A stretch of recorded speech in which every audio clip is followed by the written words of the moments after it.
Nakita na lang namin si Brindle na lumipat sa cage ni Kelvin at nababahan siya. Diyos ko, magkakapapis nga ba silang dalawa?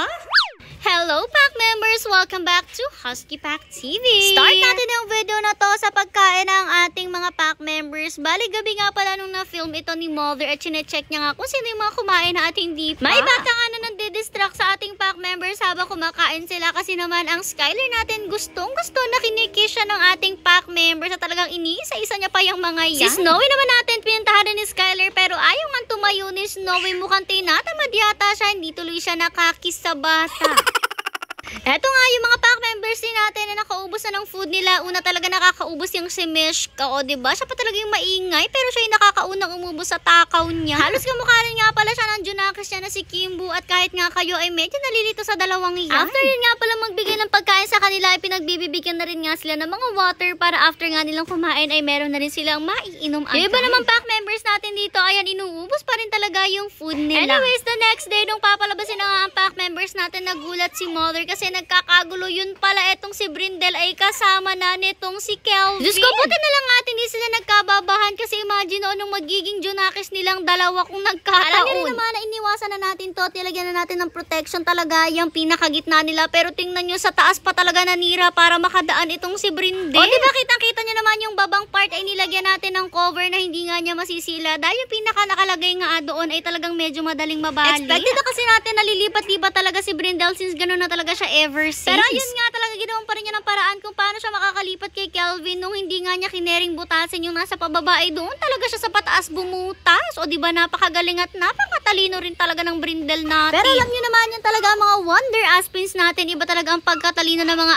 aspins at actually lahat naman ng doggies in general ay super talino rin talaga. Minsan nga lang talaga yung sobrang katalinuhan nila ay nagiging kalokohan na. Anyways, eto na nga po, pinalabas na rin sila ni Mother habang inaayos rin nga ni Mother yung sinira ni Brindle doon sa loob. Kung maalala nyo rin nga sa previous video natin ay tinakot natin ang Pack members natin doon sa maliit na soldier na gumagapang-gapang at namamaril. Pero ito mga aspins natin hindi pa natin natatakot. Puro mga huskies lang yung natakot natin before or sa last video kaya naman ngayon mga aspins naman natatakutin. Alam nyo ba, na-expect ko talaga si Britney lang yung matatakot since siya talaga yung ever since at inborn talaga yung pagiging matatakotin. Pero hindi ko talaga in-expect ay peta itong si Brindle ay matatakot at halos hindi nga niya malapitan yung soldier na yan.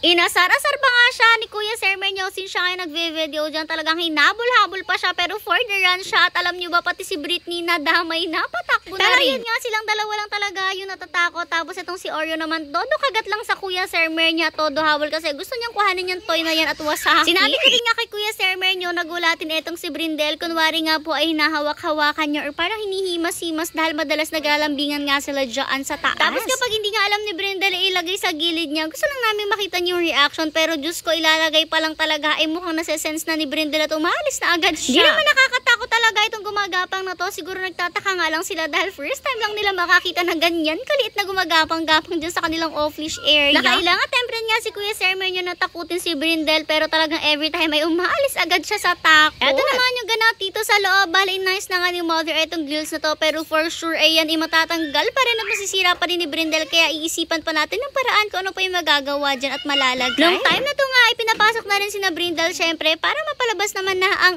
ating mga meals. In fairness naman kay Brindle at kay Britney, alam na talaga nila ang room nila ngayon at hindi na nga sila pumupunta or dumediretso sa second floor. Nung masecure na nga ang tatlo ay lumabas na nga po ang ating mga meals at syempre inuna na ang hindi magkaintindihan ng mga hotdog na sunog kasi talagang sila yung excited lumabas at halos masira ang mga cage nila. Talagang nagwawala kasi mga yan kapag gusto nang lumabas at ramdam naman din nila kapag turn na nila ng paglabas. Pero ito nga hindi mawawala kapag lumalabas ang mga meals, palagi silang kinukuyot itong si Althea. O diba may pagkayabang ang Althea natin? Kasi nga na may nakahara namang gate at hindi siya maabot ng mga hotdog na sunog kaya todo pang aasar siya sa mga yan. Pero Diyos ko pag nagkataon lagot yung Althea na anyways, may nakita rin nga ako ditong pakalat-kalat na balloon at sabi ko nga gusto ko makita kung ano magiging reaction ng mga hotdog na sunog sa balloons. Noong una nga after kong ihagis, inamoy-amoy lang nila hanggang sa makarating yan sa dulo pero maya-maya pa nagsialisa na rin sila. Pero sa pangalawang hagis na nga ni Kuya Sermenyo, dito na nga medyo nilaro-laro yan at tingnan nyo nagsilapitan na rin agad sila. Pero si Rexisay nga yung medyo mas napatapang ngayon kasi talagang dinambahan niya yan hanggang sa matutok na nga niyan gamit ang post.